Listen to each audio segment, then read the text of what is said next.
Welcome to another week, another show of Hawkeye with me, Dave O'Hara. In a moment, you'll see our buddy Adam Haluska joining us on screen. First and foremost, as always, Adam, thanks for joining us and great to see you again.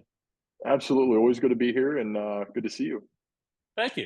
Adam, so let's talk a little bit about your glory days of what you were telling your kids. You and I were talking off the air about why you didn't play your senior year of high school football because you were busy in Ames. And folks, if you don't remember, Adam was the original transfer portal guy in the early 2000s in 0203, committed and played at Iowa State his freshman year. And talk to us about what you told your kids recently about your regrets of not playing football, please. Yeah, I mean, it was one of my biggest regrets was not playing football. But I had an opportunity, had a scholarship, was going to sign my paperwork in November. Iowa State just kind of said, hey, there's no reason to play football if you're not going to play at the next level.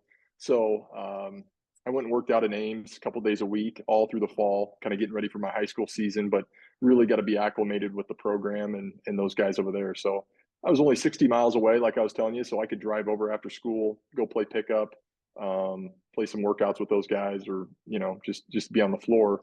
So that was a huge advantage. But I've told my kids, hey, don't limit yourself, right? Play as much as you can. High school football, high school basketball, some of the best times you're going to have. So it's not always just on the field. It's practice. It's those bus rides home. Those are the memories. So yeah, I regret not doing it, but at the same time, it also led me to really kind of springboard into that first year at Iowa State. I felt a little bit better, a little more physically ready. But yeah, this is exciting times, man. You got high school football, college football, everything is just right here, ready to go. So I'm excited. You said growing up in Carroll, Iowa, you're within an hour of Iowa State campus and you were able to go and play there. But my, how things have changed over the years from the transfer portal. You had to sit out a year. Guys don't have to do that now. But it's interesting that with the whole Larry Eustace kerfuffle that happened, and he left, so then you transferred to Iowa to be with your buddies Jeff Horner and Greg Bruner, and had to sit out a year. So my, what a difference 20 years makes, because we just experienced that last year with, as you're smiling with, Tony Perkins to go straight from the Hawkeyes to University of Missouri, or Patrick McCaffrey straight from the Hawkeyes to Butler University. Well, let you and I talk for a little bit when you talk about football and the Iowa Hawkeyes this year. You know a little bit about that transferring and the difference. You had a great comment when I said basketball, especially Hilton Coliseum, when you went back to play there when you were a Hawkeye. They're right on you. Hilton Coliseum, the fans are much closer. You don't have a helmet on. Football, Cade McNamara doesn't have that issue with Michigan, as you're smiling with me there. He's got a helmet on. He's many, many yards away from the fans on a football field. What did you say when I said how different that is in basketball compared to football? I knew I was going to get it. As soon as that game was on the schedule, I had that date circled. Like I had to go back into the war zone. But they've got great fans, right? Two awesome programs in the state. I knew it's a big deal to make a transfer, especially back then, right? Like you said, before the portal. So I knew the fans were going to give me some rough times over there, and they did. It's a tough place to play. It's a tough place to win. And but again, it's great memories, and it's crazy to see how this game has changed, where guys are literally jumping from school to school. I don't agree with it, but it's hard to transfer. I mean, you got to get your academics in order. From a friend standpoint, right? I had some great relationships at Iowa State. Really hard to say goodbye, and then you're trying to kind of start over at Iowa. Luckily, it was easy to pick up. It's in-state school, but yeah, I mean, these guys now, they're bouncing around left and right. It's kind of hard to keep things under control. And I can't imagine from a coaching standpoint, I've said it before, it's got to be one of the toughest things where you got to re-recruit your own guys every year. There's money involved. There's all these different things. You have a great year, guys are looking to jump ship and go make money elsewhere. And I can't imagine being in a locker room where that kind of stuff's going on. You bring up a great point that I want to talk about now, current athletics. And, Parker Hesse and I talked about this last year. Parker now in the NFL with the Detroit Lions, but, he played football at Iowa and has gone from the defense now to the offense in the NFL. But he was talking about, as you mentioned, and we both have mentioned, the quick and easy transfers and no sitting out. And that's kind of, you said to re-recruit the players, but Parker talked about how tough it is in the locker room too. Or he doesn't know that personally, but he just said, I got to imagine, trust and playing with a guy for 3 or 4 years and knowing that. Again, when you transferred to Iowa, you did have friends at both places, Iowa State and Iowa, but you knew Bruner, you knew Horner. They were the team leaders. You guys played ball together in the summers. I find it interesting what Parker said was sometimes you got to wonder, do I know this guy well, or is he going to be gone next year? Yeah. What kind of commitment level? I think you bring up a great point when you mention that too. Well, and I didn't regret sitting out. It was a good time for me academically to really load my schedule up. I didn't have to travel to games. I practiced every single, practice with them. But I think there's a chemistry component in there that you've Hmm. got to take into consideration. Um, I can tell from a basketball IQ standpoint, especially on offense, I was behind. It was a year for me to kind of grow and learn how to play with those guys in that system. So for me, I needed that year. It was kind of a big reset, but I also was able to learn and grow and figure out how am I going to fit into this team next year when I do play. So I appreciated it, but yeah, just like what Parker's saying, I can't imagine guys just coming in and you got to try to hurry up and pick up on a system, pick up on plays, especially in Hmm. football. Um, it's not easy. I think some fans think, hey, just roll the ball out there and go out and play. But I think that's what you're going to see. Maybe there could be a change coming where some of these teams that are having a guy a one in and one out, or a one and done year, those teams don't always succeed. I think Fran's found a way to kind of keep these guys together, build them up, and if you can keep consistency and guys stick around, hopefully that's going to pay off, and you see more of that team chemistry, lead to big wins and hopefully big runs in the tournament. Quick takeaway from you. How do you think the Hawks look this football season? Kind of put your feet to the fire. Like most people, 8-4, 9-3, 10-2. Where do you have the Hawks, and how do you like them this year? You know what? I think they're going to have a great year. I think we'll know early on what that quarterback situation is going to look Yeah. like. Obviously, there's always question marks there. Defense is going to be absolutely the staple of the team, but new offensive coordinator. You got a hopefully a couple healthy quarterbacks. We'll see how things go, but I mean, every year, right? You never know, but it Yeah. seems like Iowa football, they just get better every game and always just kind of exceed expectations. So I'd say 9-3 is not totally out of the possibility with this season and this schedule. I like what you're saying because Brendan Sullivan is bringing in. Everybody thought, oh my goodness, Cade McNamara was the go-away starter. It's not an indictment to Cade as much as it is, as you mentioned, coming in new. Although it is a new offensive coordinator, Sullivan and McNamara kind of had an even start, even though Cade was here an extra year. But kudos Yeah. to Brendan Sullivan coming over from Northwestern to Iowa. So to your point about having to educate yourself or get up to speed quickly, especially at quarterback in football, man, you really got to be able to know what's going on. Yeah, I can't even imagine. You watch those shows on Netflix, like the quarterback and all that. Well, these guys got to know so much of what's going out there, reading defenses, and just again on-field chemistry, who you're going to throw to and who you can rely on. So yeah, there's just probably not enough days out there to hurry up and get ready. But here it is, and I'm hopeful that these Hawkeyes are going to win some games this fall. Amen to that. Folks, you can see Adam Haluska, a man for all seasons, but we'll talk more Hawkeye men's basketball in the next two segments and what that whole experience is like, what Peyton Sanford went through. As folks, as you know, viewers, Peyton and Price were on this show a couple of weeks ago, but I think Adam has some great takeaways and thoughts on that too, up with Peyton coming back for his senior year and could have tested the NBA waters. He did at some summer camps, but it's interesting to see Adam, a former second round pick, for New Orleans back in the '07 NBA draft. And we'll talk about some of your pro career and injury riddle, but you traveled overseas as well. And the NBA, I know as you're nodding with me, Adam, and we've had this conversation before, but I want to revisit it just a little bit when we come back for segments 2 and 3. And Adam's kind enough to join us for the whole show. And thank you for that, Adam. But you know what it's like, how the NBA is truly a business and not just a game, right? Oh, it is. Your purest high school basketball is kind of probably the purest basketball you're going to get. College now is kind of becoming a business, but then at that next level, I mean, it's 100% a business, and you got to go out there and perform. You got to get a contract, and totally different game. Yeah. Yeah, truly, truly it is. And you know better than anybody. Folks, he is Adam Haluska, former Iowa Hawkeye basketball playing great. I am Dave O'Hara with Hawkeye. We'll be back with more in just a few moments. Hawkeyed is brought to you by BettorEdge, your ultimate social betting marketplace. With no VIG, you're bound to win more on every bet on BettorEdge. Founded by Hawkeye alum James Siles and proud Iowan Greg Kajewski, BettorEdge delivers an unmatched betting experience. Plus, what's not to love when they're committed to supporting charities and children's hospitals near you? Join the action now. Sign up at bettoredge.com/Hawkeyed and get $10 to start winning more today. BettorEdge, where your social betting means your bets go further and you win more. Welcome back to Hawkeye with me, Dave O'Hara. You'll see Adam Haluska momentarily on the screen with me as well. Adam, a former Iowa Hawkeye, men's basketball playing great. So, Adam, you and I talked in the first segment about all your accolades in high school, coming into college at Iowa State for your freshman year and then transferring to Iowa and fitting in as a new player. And we talked about Cade McNamara transferring to Hawkeye football as well as Brendan Sullivan. But Caitlin Clark going from college into the WNBA, somewhat controversial because some weren't really ready for Caitlin and some still aren't ready for Caitlin. But as you're smiling with me, she has set the WNBA on fire and women's professional basketball as a whole. Talk to me a little bit about that adjustment period with Caitlin in the WNBA, please.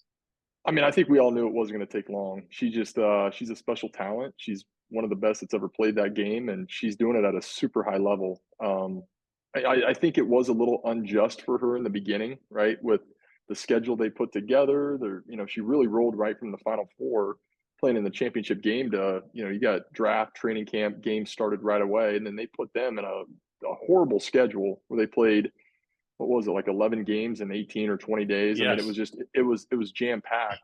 So, obviously, like that's a long season. I mean, she had been grinding all the way from even last summer with really no break. So, as soon as she kind of got her legs underneath her, a little of that chemistry with the team, you could tell. I mean, she was ready to run and gun and pass, and I don't think some of the teammates were ready.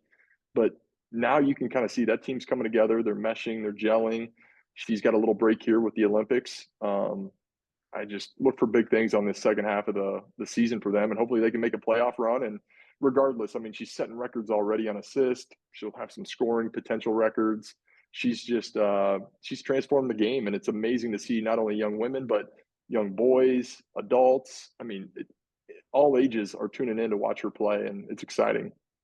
Yeah, it really is. And well stated by you. And again, you know a lot about that, about fitting in. And it just takes an adjustment period for all involved. But big ups to her, man. This is fun stuff watching, as you said. She's still got the WNBA season, about a dozen games left as we record this on Wednesday afternoon, August 21st. And then into the playoffs, hopefully, for the first time in many years for the Indiana Fever. Yep. So fun stuff.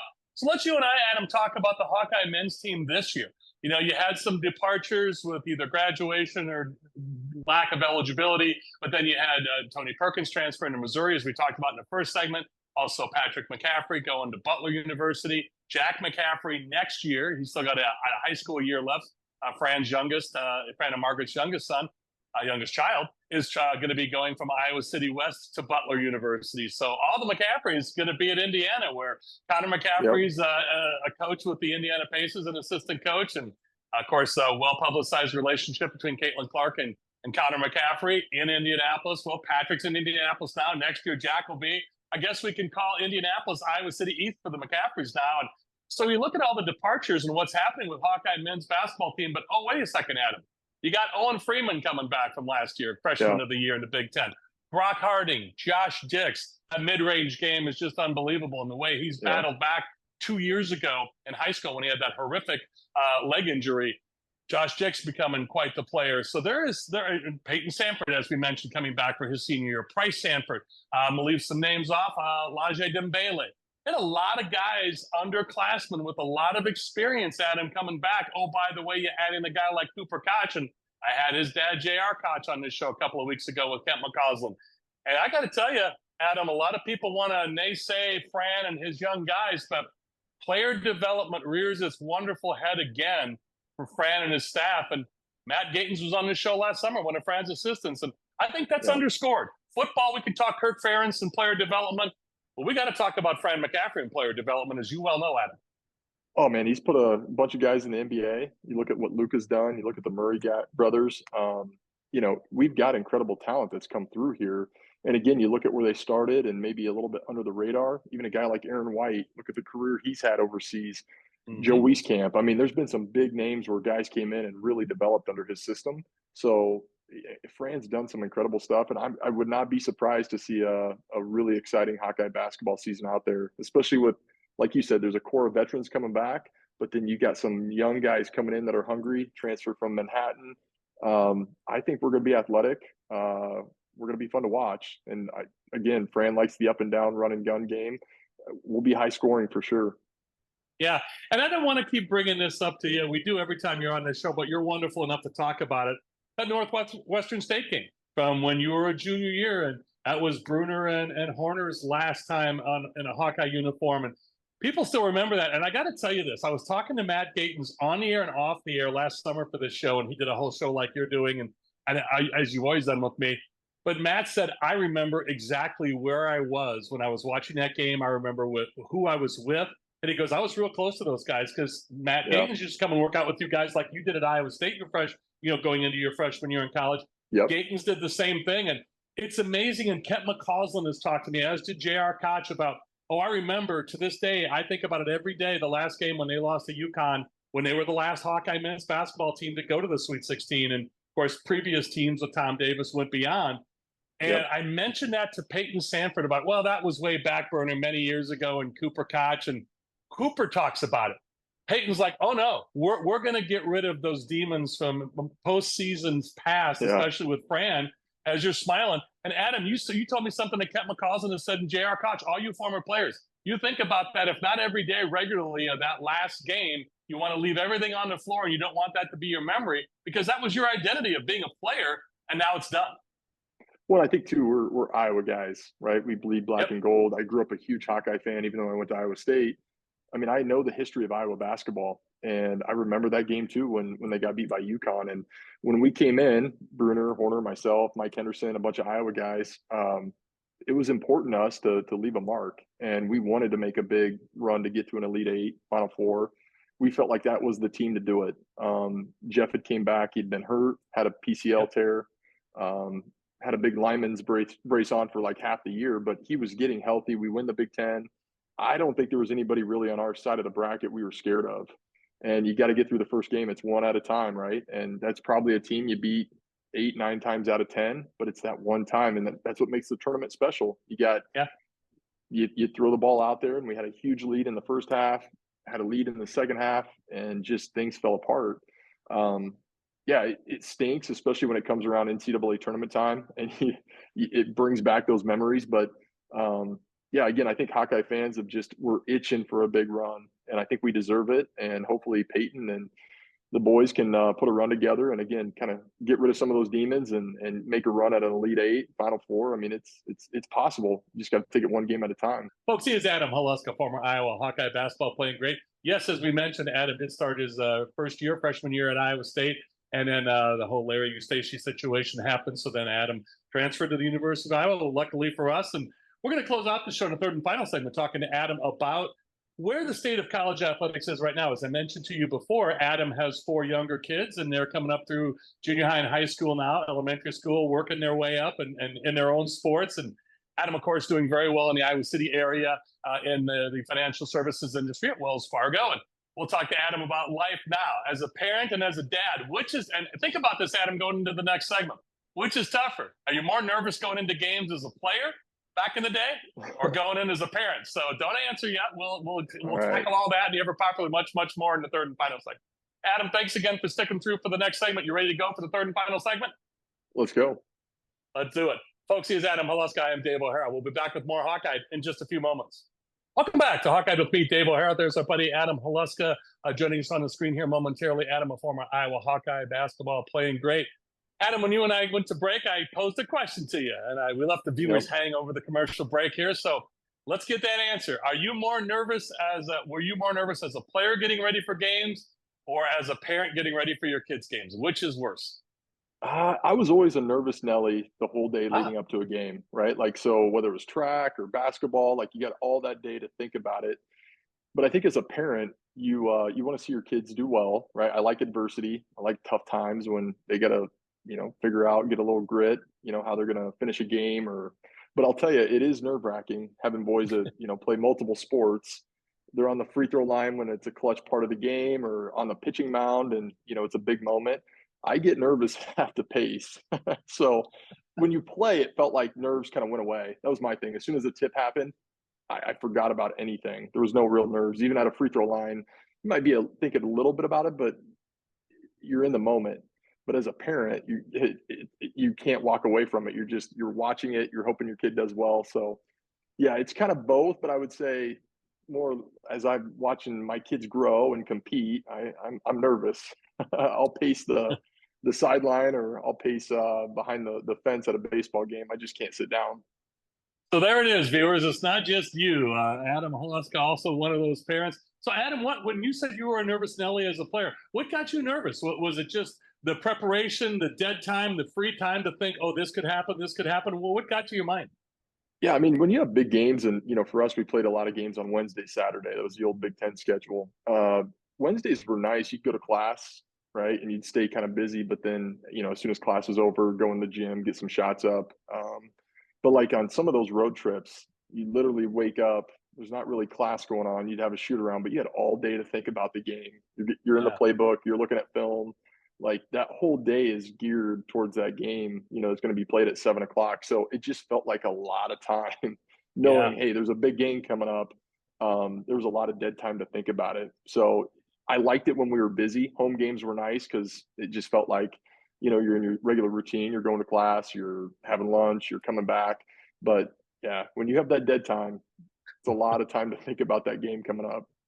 Yeah, amen to that. So, Adam, when you talk about going through today's athletics with your kids and adversity and having to deal and make adjustments, you had that post your college career. Again, as I mentioned, you were a second-round pick by New Orleans in the NBA, but then the business became the business, and there were trades made and movements to team, and then you were doing really well. And one of the stories I remember you telling me in the past with the Rockets, but then an injury hit. Well, then you were going to play with the Iowa Energy, another injury. Matt Gatens and I had this similar conversation last year. If you remember when Matt was overseas and then he came back to play with the Iowa Energy, and I think 5 quarters in, like a game and a quarter in, he blew his knee out and he was done.